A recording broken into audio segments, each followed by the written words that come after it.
So I will just share my screen with you.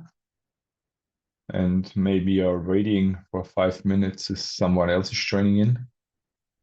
And then we can start.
So then for today, um, we will start with our last chapter within the Informatics 1 session, and that will be about computers, algorithms, and software. And there we will mainly talk about computers, so how computers are working in principle, and therefore we will address partially a kind of assembler programming, but a very reduced one. We will see why it is such a reduced one. And then we will briefly talk about algorithms and somehow about pseudocode, but not much.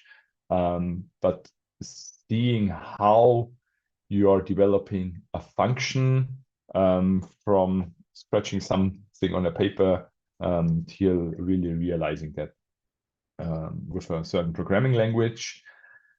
And then for the rest of the semester, the idea is, so we have another, let me just look into the calendar that I'm not telling you something wrong. Another 3 appointments after the Christmas break. On the 10th, we will do a tutorial or some exercises addressing this part of the lecture. Then the idea is that on the 17th, we are doing a mock exam. But to be honest, I'm not 100% sure how we are doing that online. But most probably, I will upload the PDF to iLearn, and then you have 90 minutes of time to work on that. And then in the second block, we will go through and try to answer the mock exam together, such that you are seeing how such an exam is looking like and what are the correct solutions for that. The exam itself will take on the 1st of February and it will be on-site only. Okay, so if you are not here in Pfarrkirchen, you cannot participate to the exam.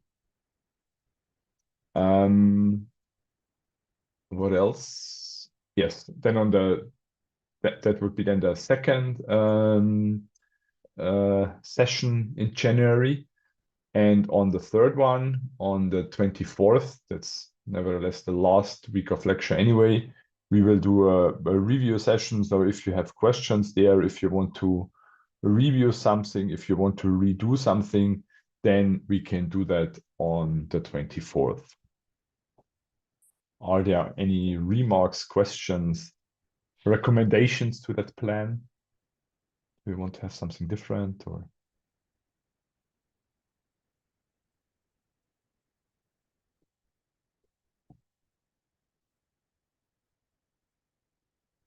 So just for my curiosity, those who are online now, there are how many? 20 roundabout. Whom of you is here in Germany? Can you may just raise the hand that I have a rough idea how many there are?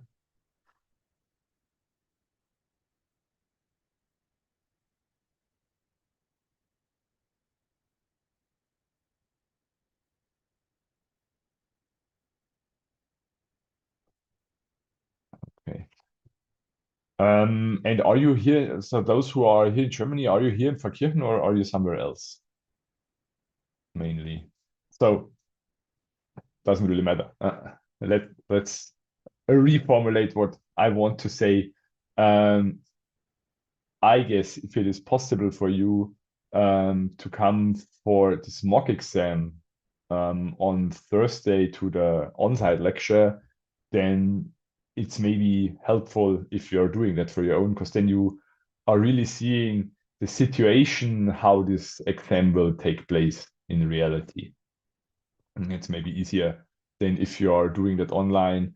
So then you have really like a kind of exam situation. We really have the 90 minutes roughly that we can use to work on the exam. That will be what you will have in the real exam as well.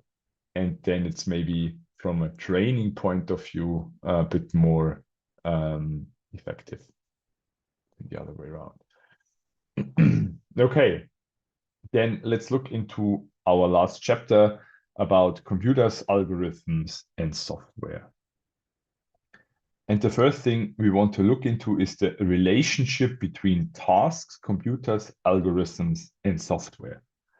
And usually, if we are programming, we are starting with a task that we have to fulfill.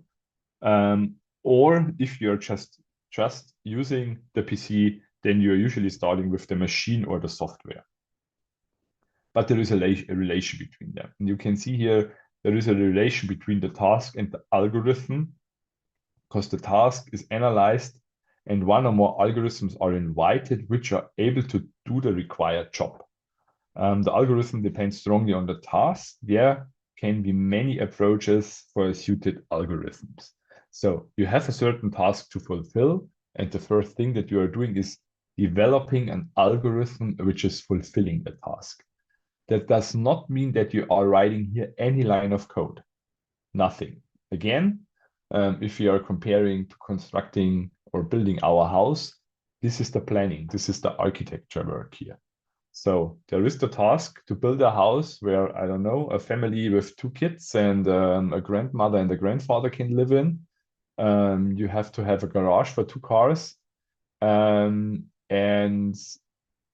then that's the task that you have to fulfill. And now you are starting with the planning, so you are developing the algorithm.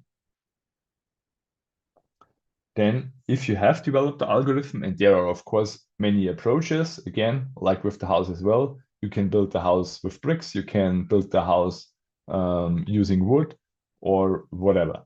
You can build a single home house, you can buy a flat in an apartment house. So different ways of how to fulfill the task, how to develop the algorithm. Once you have developed the algorithm, you have to translate that into a software. So the algorithm is converted into software code. The concrete implementation depends on the programming language. However, most probably all programming languages can be used. Now, you have developed an algorithm, and now just by the hardware that you are addressing, maybe your programming language is given.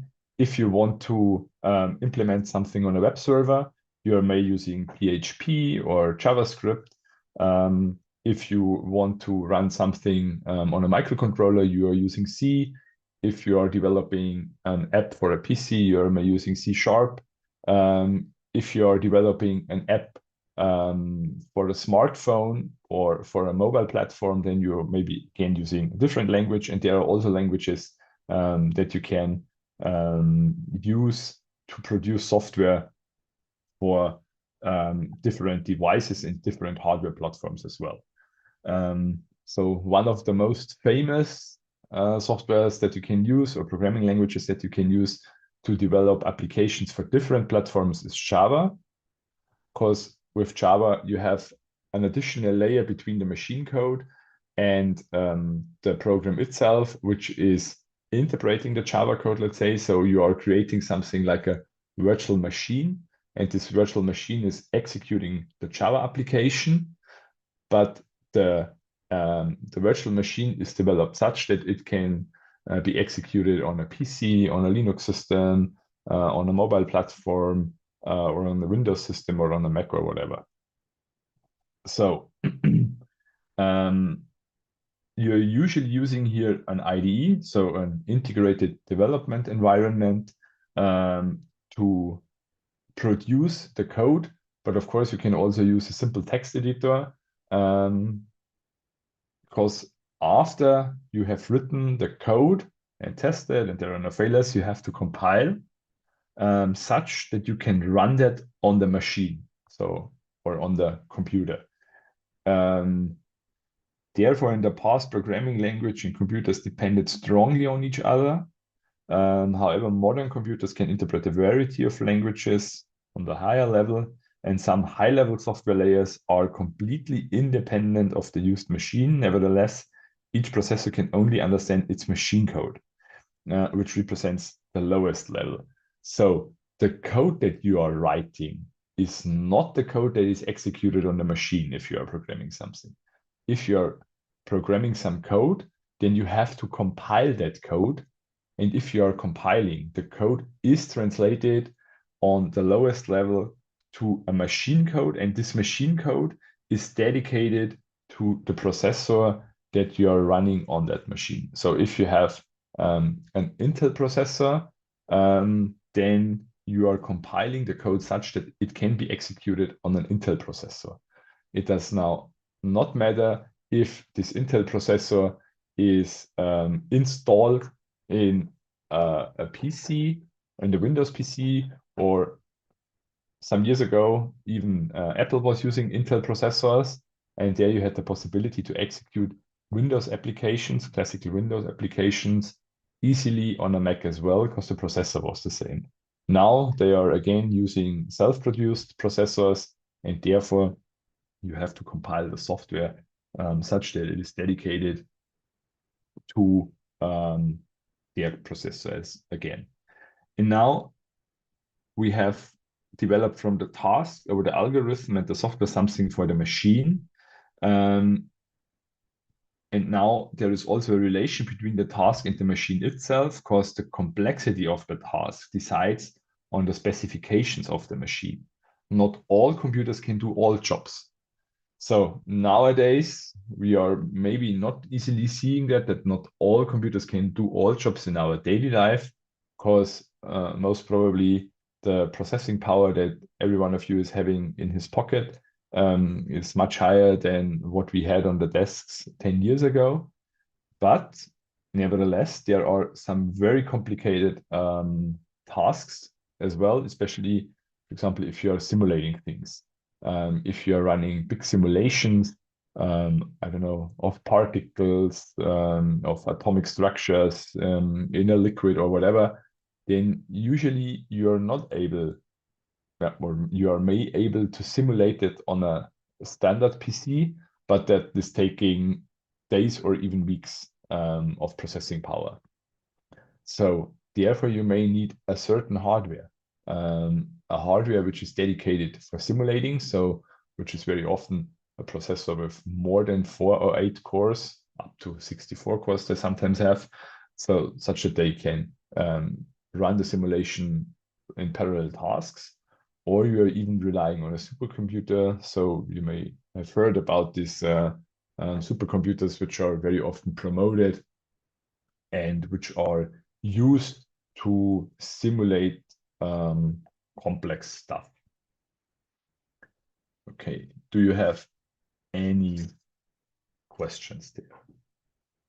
So maybe just noting in addition. So here in between, we have the compiler.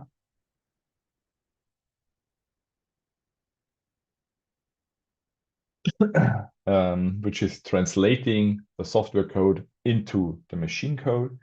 And here you're usually using an IDE, which is an integrated development environment. Then let's come again. We already talked in the introduction about that to the John von Neumann principle, which is describing a certain kind of a computer that was developed by the Austrian-Hungarian mathematician John von Neumann in 1945. And it is stating that data and instructions are both stored in the main memory. So that's called the stored program concept. So in the data structure, you are not seeing any difference between data and program. So for the computer, that's just ones and zeros that it is storing.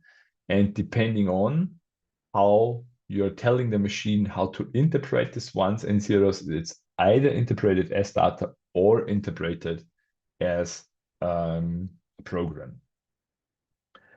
Then the content of the memory is addressable by its locations. So you are not addressing a certain content, you are addressing the content's address. So each cell that you are using for storage is having a certain address, and you are not taking the content of that address if you want to access, you are taking the address that you want to access. Then instructions are executed sequentially from one instruction to the next, unless the order is explicitly modified. Then the organization, the architecture, consists of the central processing unit, the CPU, the control unit, which coordinates the execution of instructions, and the arithmetic or logic unit, the so-called ALU, which performs all arithmetic and logic operations, and the main memory, the RAM. RAM means read access memory. Yeah. And computers are general purpose computers, so they can solve different problems depending on the program they execute. So it is not such that you are building a machine for a certain task or for a certain problem. You have a general machine which can solve different problems, and therefore you have to create a program that they are executing. And this architecture is called the John von Neumann architecture or the Princeton architecture.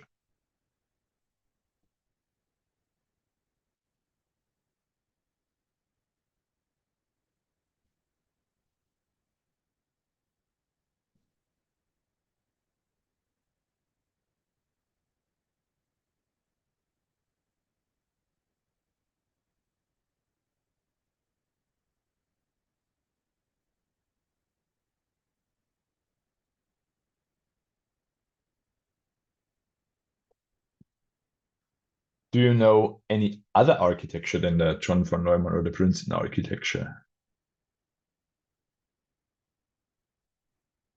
Which you may heard.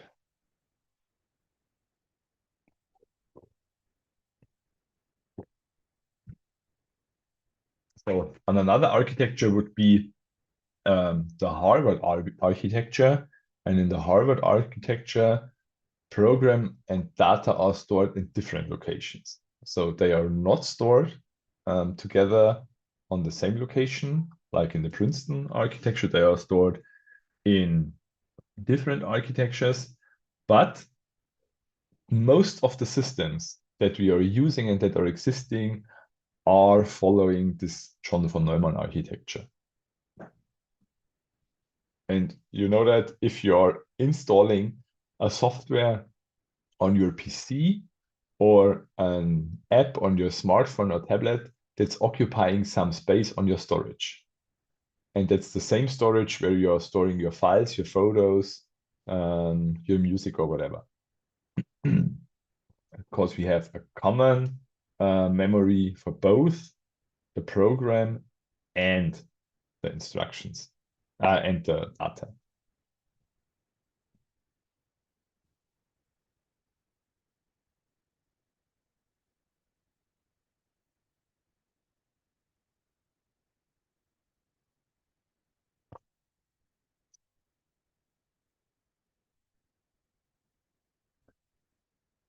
So let's look into how such a structure is looking in general, how a John von Neumann architecture is looking in general. And what we have there, first of all, is the CPU, so the central processing unit. And the central processing unit consists of a control unit, an arithmetic logic unit, and registers. These registers are storages with a fast access from the ALU, so like a buffer for the ALU, a special kind of register are the accumulators, very often called the accus. So these accumulators, they are a special part of the register, but they are registers as well. So this is the central part, the CPU, the central processing unit. Then you have a main memory where you are storing the data and the program. And you have an interface for input and output. So an input device can be a keyboard or a mouse. An output device can be a screen, a printer, and a mass storage device is both an input and an output device. So you have the central processing unit of the control unit, the ALU, and the registers. Then you have the main memory and the input-output devices, and all of them are connected via a bus. And do you remember what means if you have a 32-bit architecture in this context?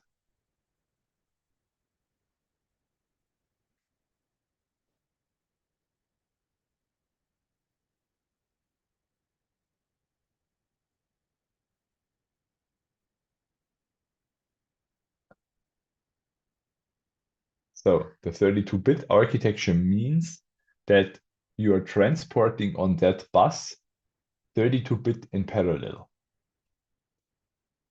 So not in serial, but in parallel, 32-bit. If you have a 64-bit architecture, then you are transporting their 64-bit in parallel. If you have an 8-bit architecture, like many microcontrollers have, then you are transporting on that bus 8-bit in parallel. So this is the architecture telling you.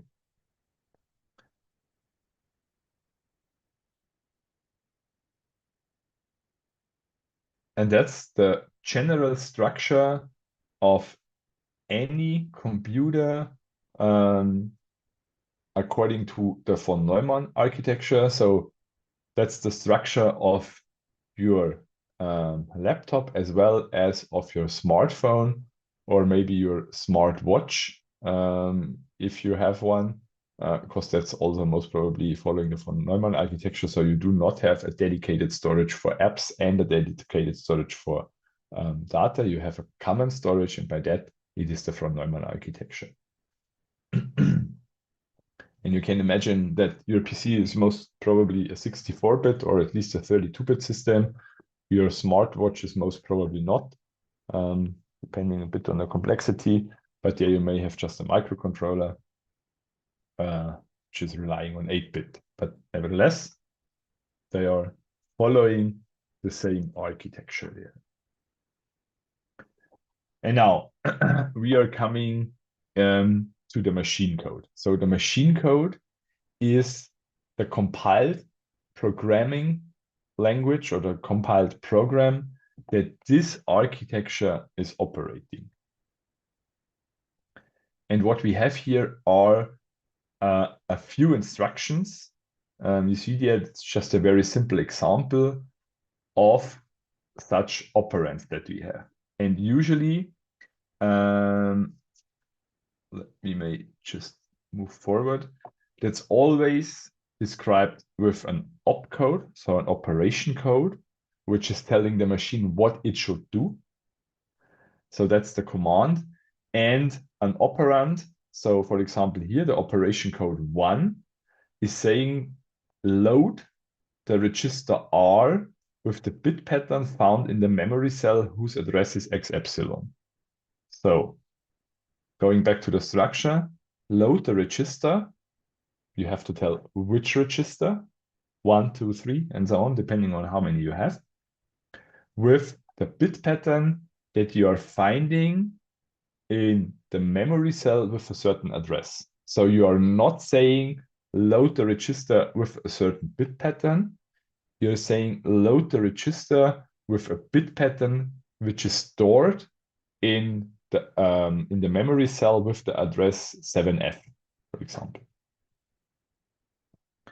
Then the operation code 2 means load the register with the bit pattern X epsilon. So here you can define the bit pattern by your own that you want to load into the register. So here you are loading from a certain memory cell. Here you are loading directly. Then operation code 3 means store the bit pattern found in the register in the memory cell whose address is X epsilon. So if you want to store a certain bit pattern in a certain memory cell, the first thing is that you have to do is you have to load the register R. So this can be 1, for example, with the bit pattern X epsilon. So there you are inputting the bit pattern. And then in the next command, you're saying to store, operation code 3, the bit pattern that you have in that register where you loaded previously, now in this address. So in the memory cell with this address. This is how software is working on a microcontroller or on a CPU. So there is no if this condition is fulfilled then. That's just how we are writing the code. So that's the language that we are understanding, this programming language. And then the compiler is translating the language that we are understanding into this machine code. Then another one is to move the bit pattern found in register R to register S. So with the operation code 4, you can move a bit pattern that you have in one register to another register. Then the operation code 5 is the add command. So add the bit patterns in register S and T as there were 2's complement representations and leave the result in register R. So you have 2 bit patterns. The bit patterns are in a 2's complement representation.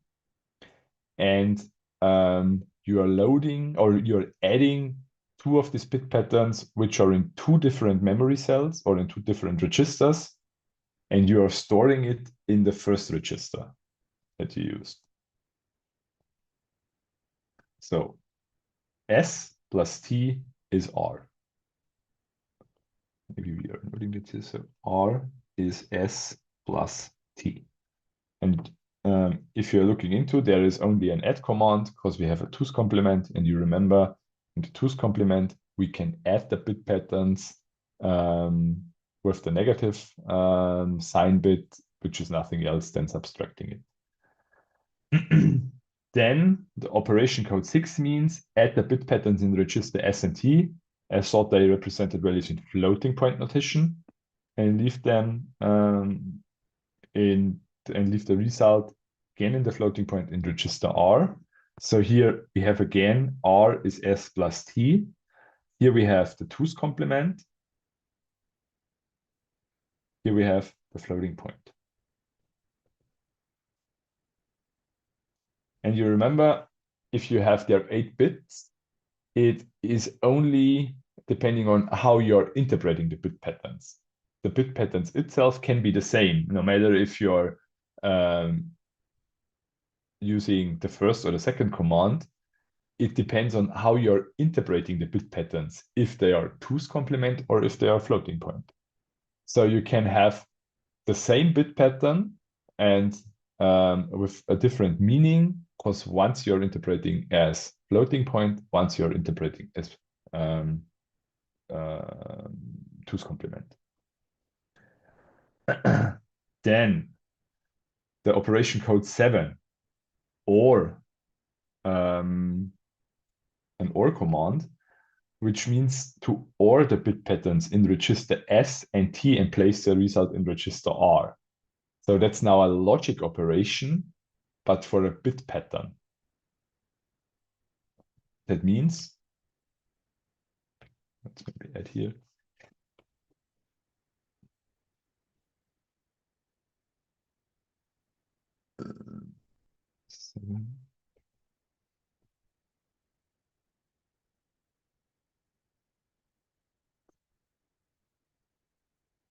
So if you have in S, for example, the bit pattern 0, 1, 1, 0, 1, 0, 1, 1, and in R you have 0, 1, 0, 0, 0, 0, 1, 1, then you will have in T the OR combination of that. So here you have 1 or 1 is 1, 1 or 1 is 1, 0 or 0 is 0, 1 or 0 is 1, 0 or 0 is 0, 1 or 0 is 1, 1 or 1 is 1, and 0 or 0 is 0. So here you are using the 2 bit patterns, and you are connecting these 2 patterns with an OR function.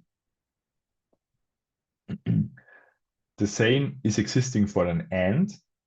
That's the operation code 8 in this case. So AND the bit patterns in register S and place the results in register R.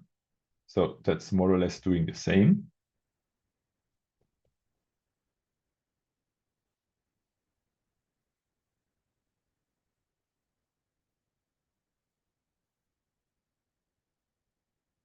Let's maybe do that with a different example. So let's say we have in S, again, 0, 1, 1, 0, 1, 0, 1, 1. And in R, we can now do something called masking. So let's assume we only want to have the 4 bits in the middle. So we want to copy from our bit pattern in S the 4 bits in the middle. Then we can AND them with a so-called mask, 0, 0, 1, 1, 1, 1, 0, 0. And if we are now connecting them with an AND, then we will have here 0, 0, 1, 0, 1, 0, 0, 0. So what we have copied is now just that part from our original bit pattern.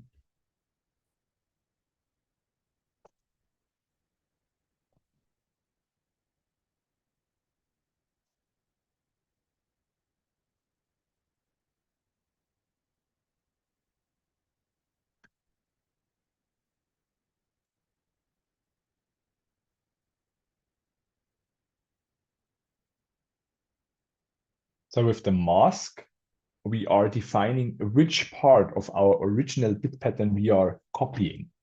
If you just want to have the 4 left bits, then the mask will be 1, 1, 1, 1, 0, 0, 0, 0. If you just want to have the right bits, then it would be 0, 0, 0, 0, 1, 1, 1, 1.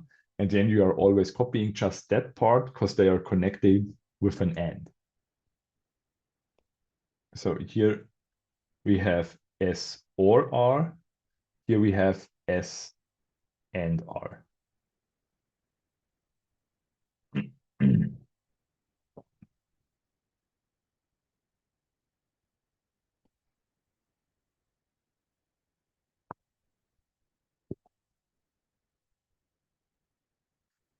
Then another function that we have is the exclusive OR. So exclusive OR the bit patterns in register S and T and place the result in register R. Do you have any idea for what you can use that? I will just open for what.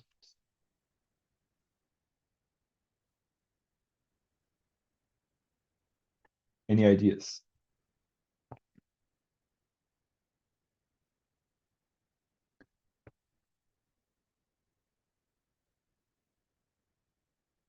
For what you can use the exclusive OR? Maybe to filter a value. No, not filtering a value. Do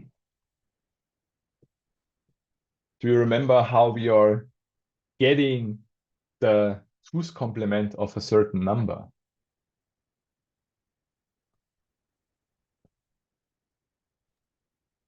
Copy until the one, then switch it. Right? So where was?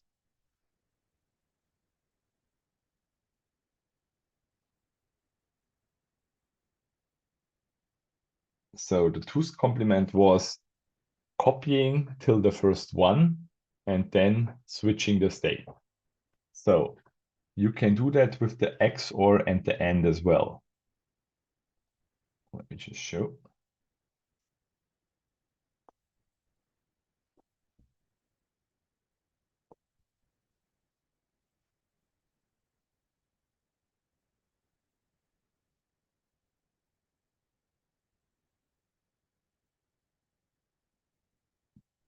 So we are starting with a certain value that we made it here as well.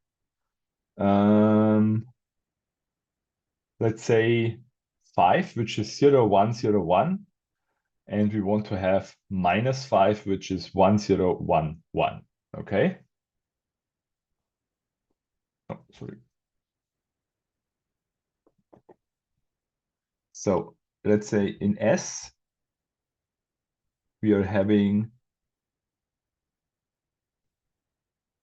0, 1, 0, 1, which is 5 in decimal with the 2's complement.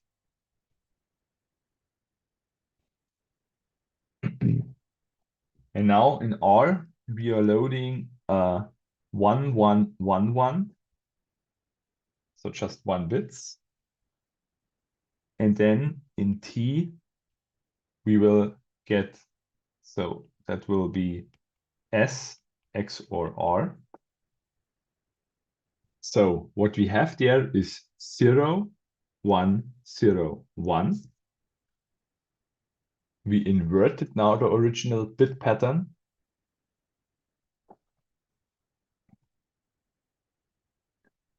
And now to T, we are adding 0, 0, 0, 1. So 1. And what we are getting here is 1, 1, 0, 1.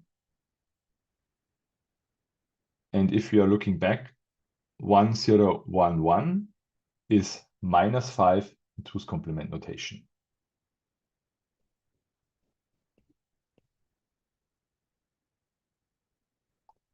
So with that one here, with the XOR, we can, for example, create the 2's complement of a certain number using our machine code.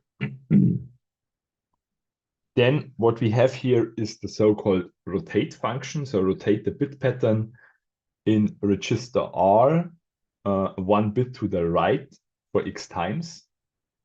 Each time place the bit that started at the lower order and at the higher order end. Let me then explain as well.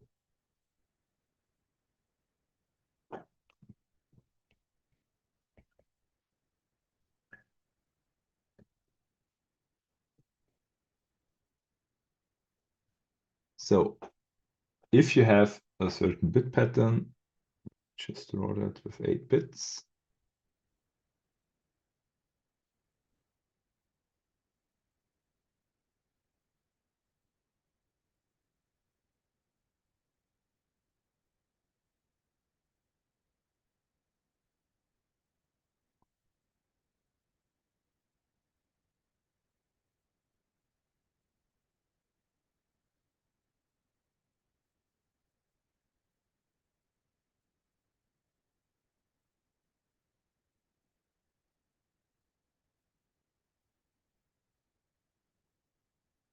And let's say we have here 1 0 0 1 0 1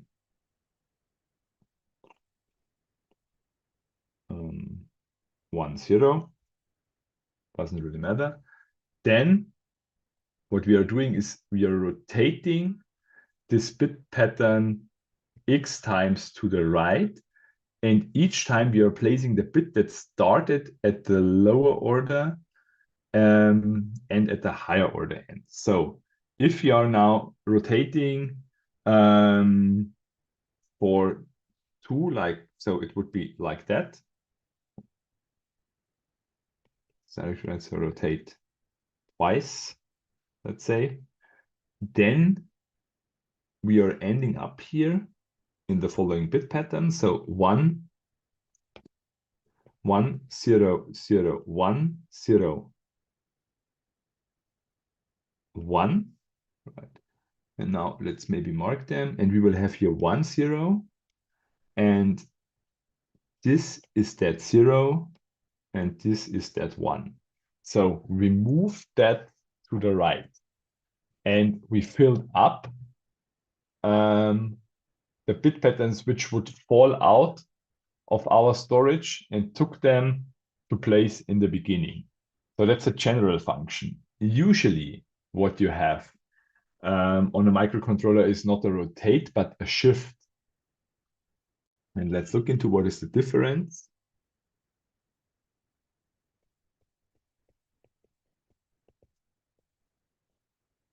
So usually we have shift left or right. Also by n bits.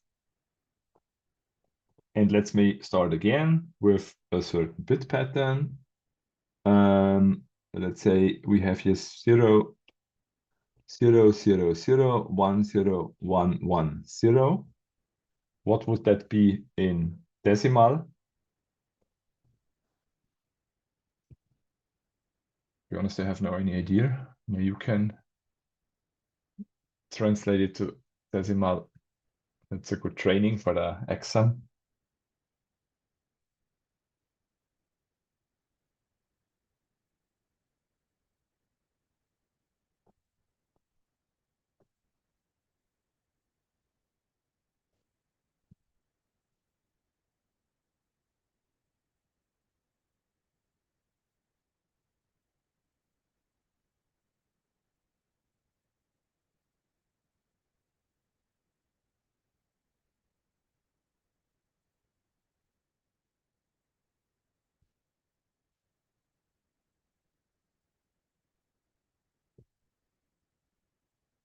If you want, you can write it to the chat.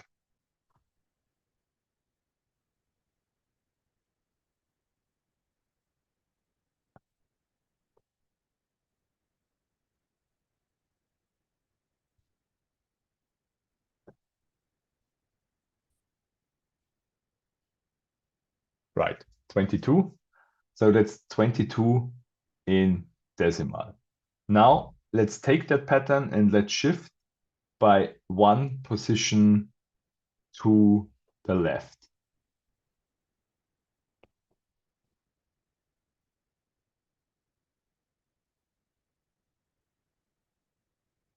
What we then will have is 0 0 1 0 1 1 0, and we are filling up with an additional 0. What is that in decimal?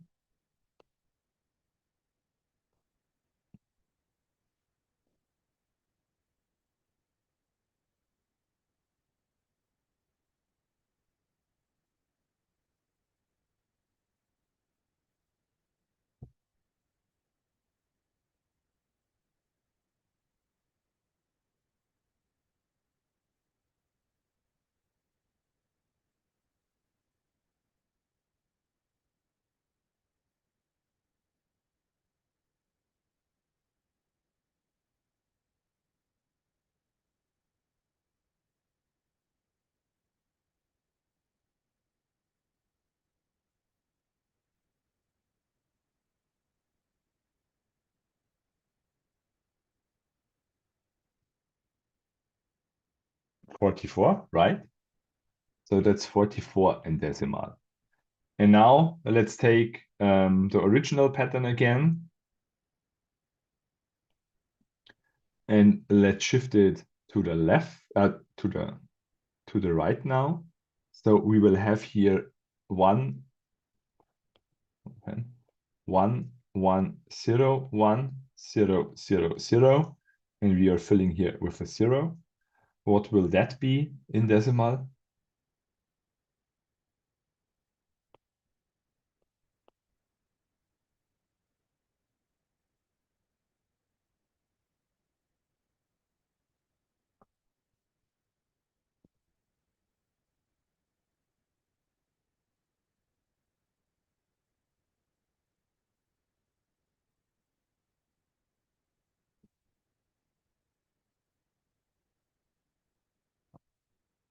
Eleven, right?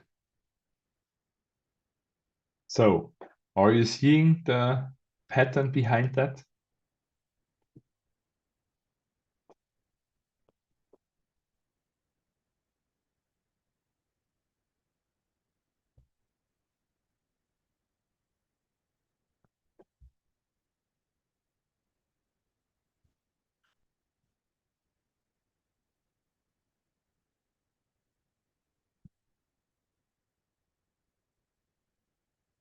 So the pattern behind this, if you are shifting n positions to the left, that's multiplying the original pattern with 2 to the power of n, and shifting n times to the right is dividing the original pattern by 2 times to the power of n. So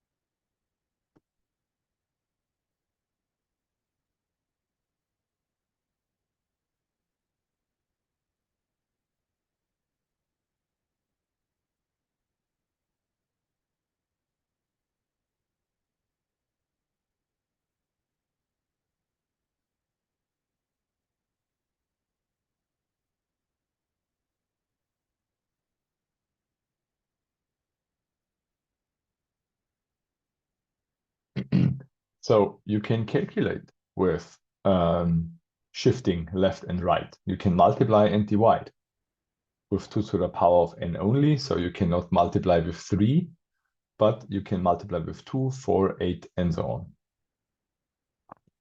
just by shifting the original patterns to left and right.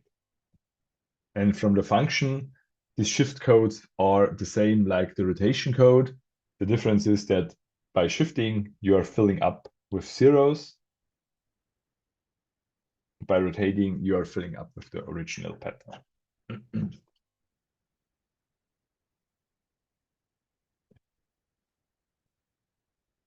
What do you mean with there is a question? So I want to know how you are shifting left or right. What is the process? I'm not sure if I'm understanding the question.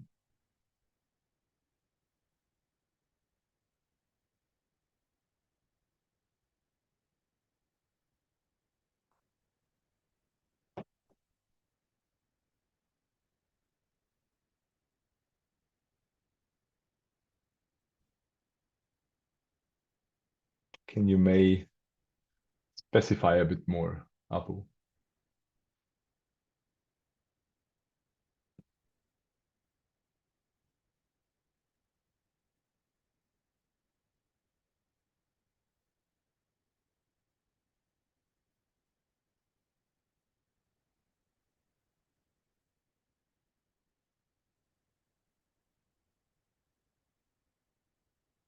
Ah, okay. Let me just copy that and then may explaining once more.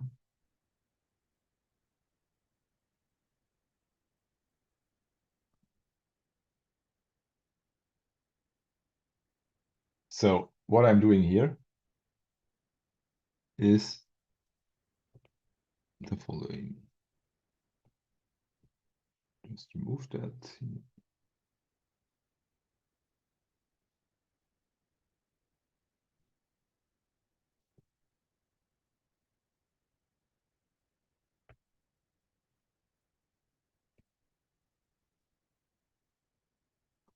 So if I'm shifting, so here I have original, and here I have the shifted pattern.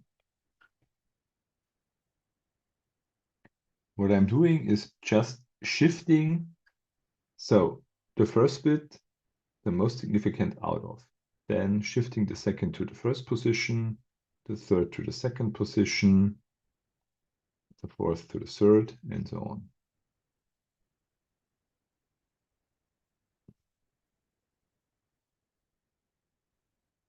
And then the gaps that I'm creating, I'm filling up with a 0.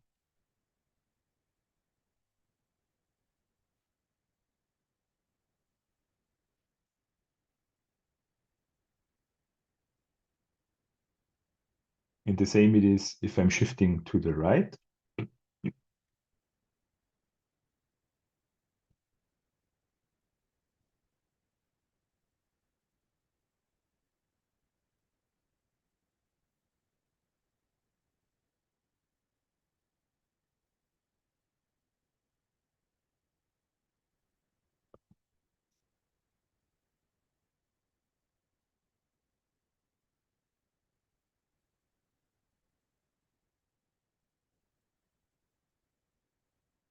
So I'm shifting out the last significant bit of my bit pattern.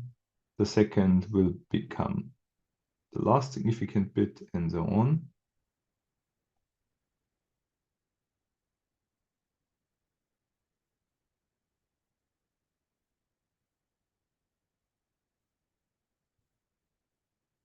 And again, I'm filling up the gaps with zeros. Clear now? Okay. So that means shifting to the left. If you're shifting to the left, you're multiplying by 2 to the power of n. So if you're shifting one position, you're multiplying with 2. If you're shifting 2 positions, you're multiplying with 4. So we can maybe easily check. Let me share my calculator with you, and then we can do an example on that as well. A very easy one.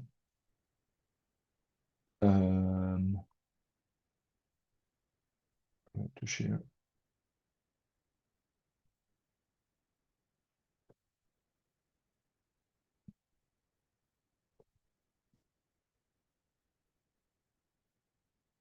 So let's say we are having the decimal value 4. That's binary 0, 1, 0, 0. And if I'm multiplying that with 4, that will be 16. And multiplying with 16 will be nothing else than shifting 2 positions to the left. So from 1, 0, 0, we will get 1, 0, 0, 0, 0, 1, 0, 0, 0, 0, and that's decimal 16. So now we have shifted 2 positions to the left. If we are again starting with 1, 0, 0, 4 and dividing that by 4, 2 to the power of 2 means shifting 2 positions to the right, which is the same in decimal and binary, namely 1. Or again, if you're starting with 16 and dividing that by 4, that will be the same like shifting 2 positions to the right, so 1, 0, 0, which is now again nothing else than 4. So this is how, with shifting to the left and to the right, you can multiply or divide with 2 to the power of n. If you are looking at another value, let's say decimal 11 is 1011. If you are now dividing by 2, that will be 101.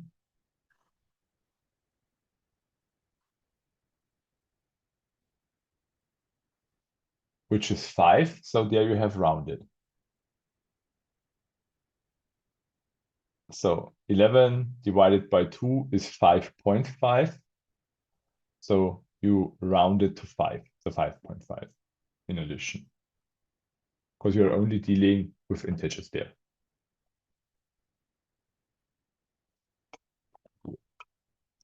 And that's, of course, only working if you're interpreting that as purely integers. If you have there a negative 2's complement, then it is not working, because what you are doing would be filling up the first positions with ones.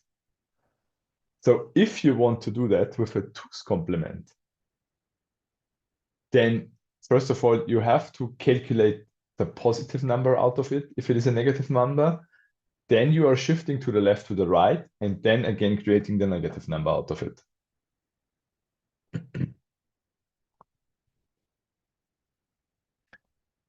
Okay, the next opcode that we have is jump. So B, jump to the instruction located in the memory cell at address X epsilon if the bit pattern in register R is equal to the bit pattern in register number 0. Otherwise, continue with the normal sequence of execution. So here you can realize somehow something like a if loop. So you're saying here, if where we are, the bit pattern in register R is equal to the bit pattern in register 0, then jump.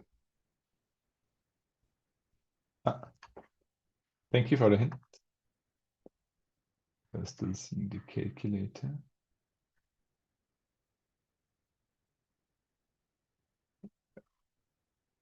No, you should see that right one.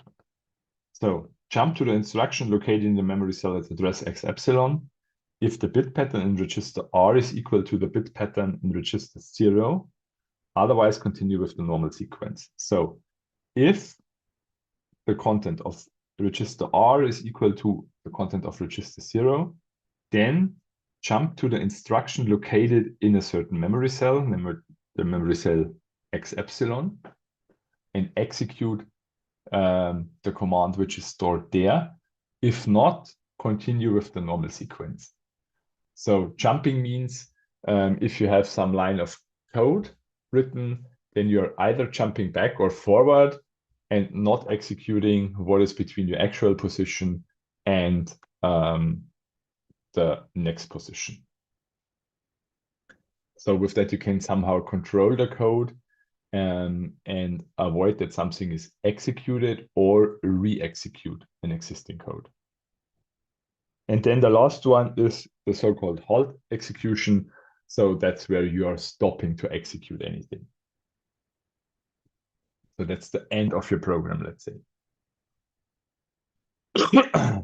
Now, you see it is written there that this is just a very simple example of machine code.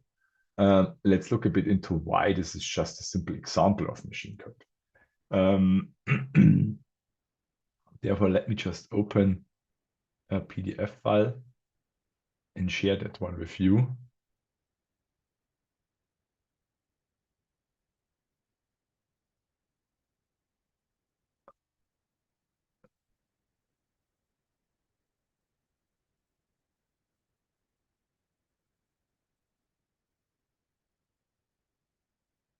Takes a second till it is opening.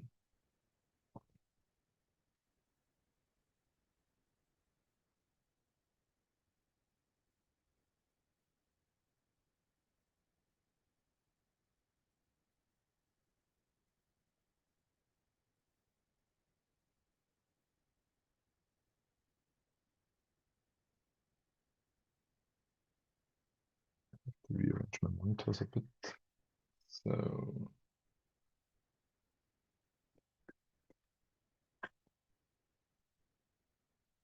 So what you are seeing here is the data sheet of an 8051 microcontroller. So that's a microcontroller from, in this case, from Atmel, but in general, that's a microcontroller which was developed by Intel. So that's a microcontroller according to the Intel family. And these are one of these classical microcontrollers. Let me just reshare my screen. If you are Googling for that number, then you will immediately find. So it is one of the simple microcontrollers with 8-bit that you can program. You're seeing they are costing around about €4. And it is according to a system developed by Intel. Let me just change the language, the German article. So it's an Intel-based microcontroller, even if it is now manufactured from other companies as well. Here you are seeing, for example, the architecture. You're finding here this ALU that we had. Where are the registers? So you have here a register, the RAM, you have the interface. So for external devices. And that's basically also a PC based on this von Neumann architecture. So here it is a bit more complicated than what we saw on the slides. But that's a very famous one and even a quite old one. Let me just, I guess it was developed in 1980 something. 1980s and early 1990s. But it is still available. You can still buy that and you can still program that. And either you're programming that, for example, with C and using a compiler who is translating that into machine code, or you are programming that with machine code, so with assembler. The advantage, if you're directly doing that with assembler, is that the code is usually much faster than if you're doing that with a compiler in C. Why? If you are having a certain function in C, there is a assembly code dedicate or representing this C function.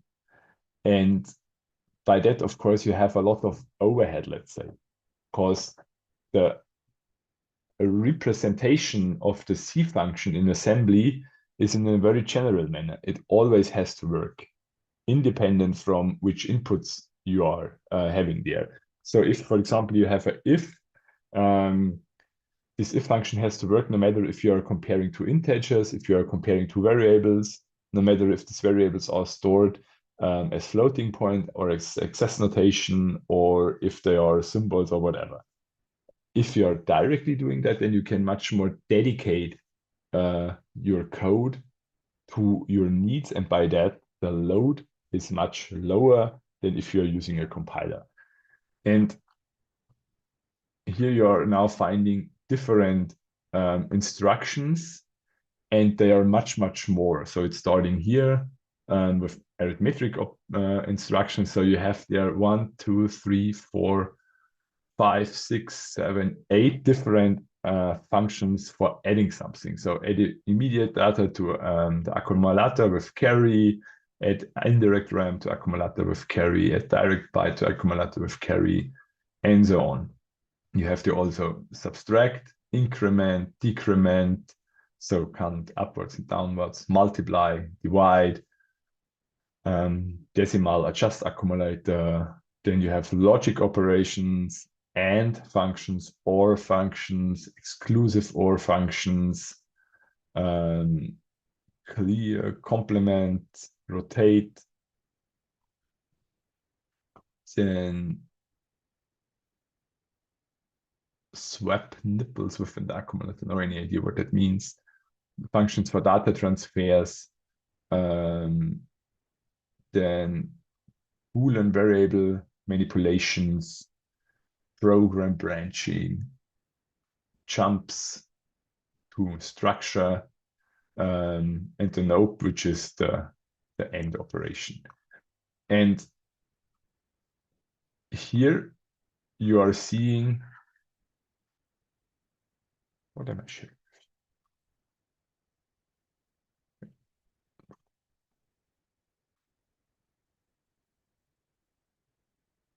You are seeing the PDF file, right?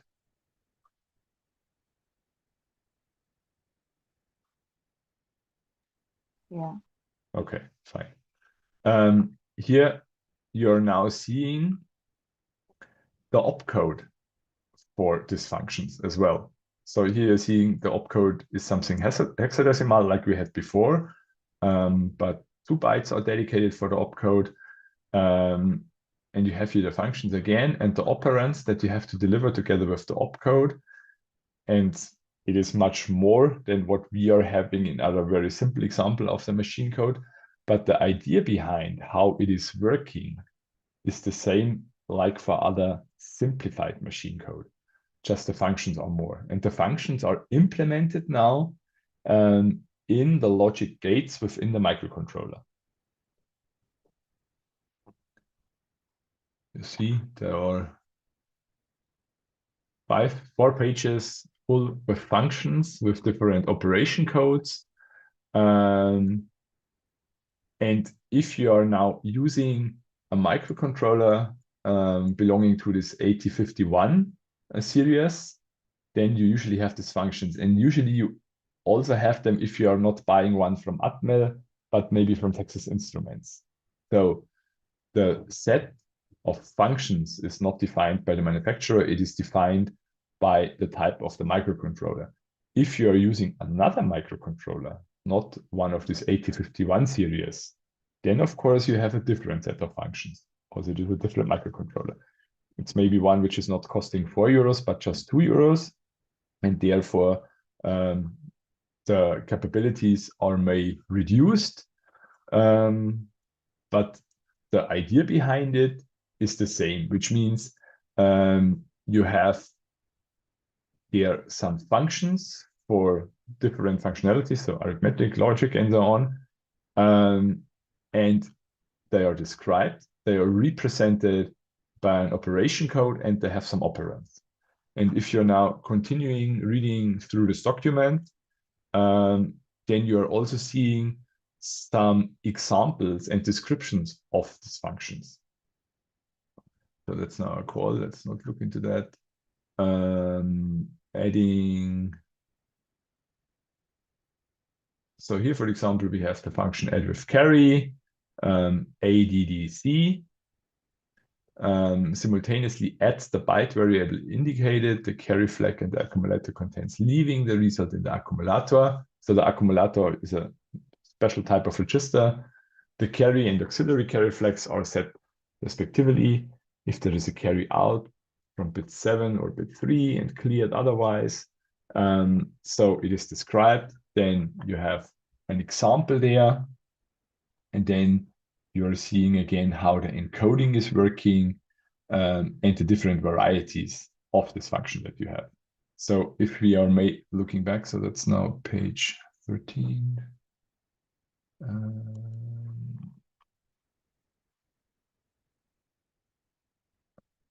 Adding. So you see you have here for this adding with carry different ways. So you have one where you're adding a register to the accumulator, where you directly adding a byte to the accumulator, where you indirect adding RAM to the accumulator, where you immediate data to the accumulator with the carry. So depending on from where the values are coming or where the value that you're adding is coming, if it is stored in a register or in a memory cell, you have different functions, but the functionality is the same, just the addressing of the values is different. And if we now looking back, that's what we have here. So you have here with a register to the accumulator, direct to the accumulator, RAM to the accumulator, and data to the accumulator. Here you are seeing the encoding. So as this is now, let's go back again.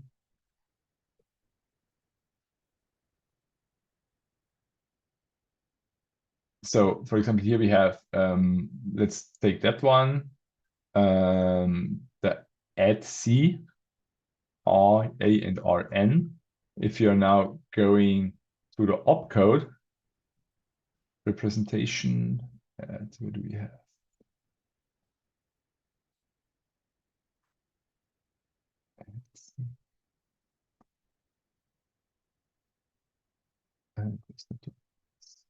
just a 0. A hex code of 26. That's, of course, 2 byte that you have there that you're representing, which means you can represent this function as binary as well. So that's the operation code here. But now in binary representation, because your PC is only understanding binaries, nothing else. Is that clear?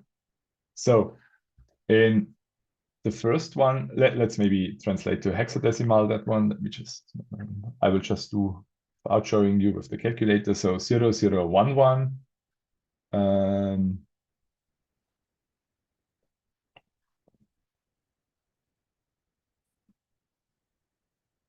binary 0011 is 3 in hexadecimal. Let me just note so that I'm refinding.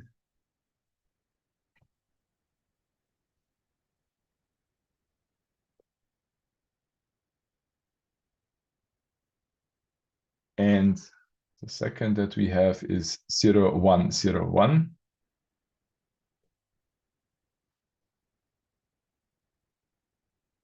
Which is 5 in hexadecimal.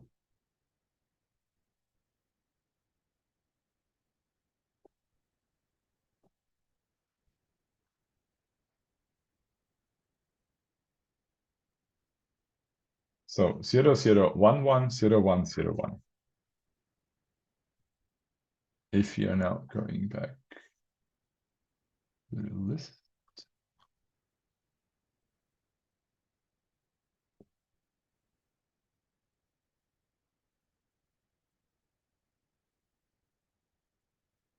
then we have here this function 35 in hexadecimal, which is adding with carry data and address.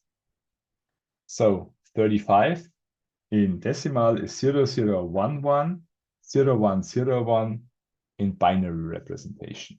And your system is only working with binaries. So you have a command. This command has an opcode in hexadecimal value, but the hexadecimal value is interpreted by the controller in as a binary bit pattern 00110101. So just by these numbers, just by these bit patterns, your ALU knows what to do, because they are now representing a command. If you are not using this bit pattern as a command, but as a data, then the meaning is completely different. So you have to know in which cells you're storing program and in which cells you're storing data, or where you are loading the cells. Are you loading them to a register, or are you loading them to the ALU such that they are executed as a logical something? And in our, come back to that one. Here we have a much reduced set of commands, but the idea behind is the same. So we have operation codes, which are represented by a hexadecimal value. You see it's going from 1 to C. And you have an operand to that, but you can interpret this hexadecimal value as a binary bit pattern, and by that as a program or as a function that you have to execute. Let's look into an example. Maybe we are looking into it, the description, and then after the break, we are looking how this is really executed. So here we are. What we want to do is we want to write a machine code which is adding two numbers and storing the result. Okay, so the task is load a value from the memory, position 13, into register 0, load another value from the memory at position 14 into register 1, add the two registers, assuming we have two complement data, and leave the result in register 0, and store the result in another memory position, and then end the program. Maybe, let me just see how I can manage to show you both. Maybe I'm just taking a screenshot from that.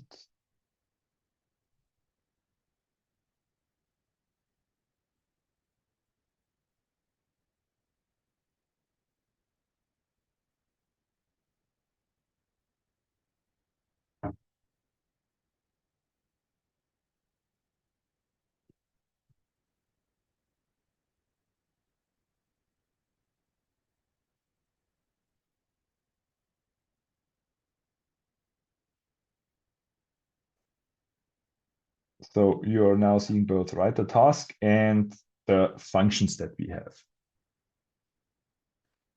And let's again look into the commands and how it is looking. So what we have is, first of all, an operational code and then the operand. So here we have the operational code and the operand.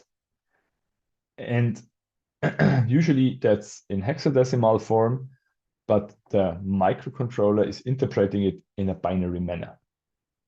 So may try by your own till the break to find the functions, so the opcodes that we are using to fulfill this task. So this is the task that we have to fulfill. That's the tools that we have. The addresses are given, the registers are given.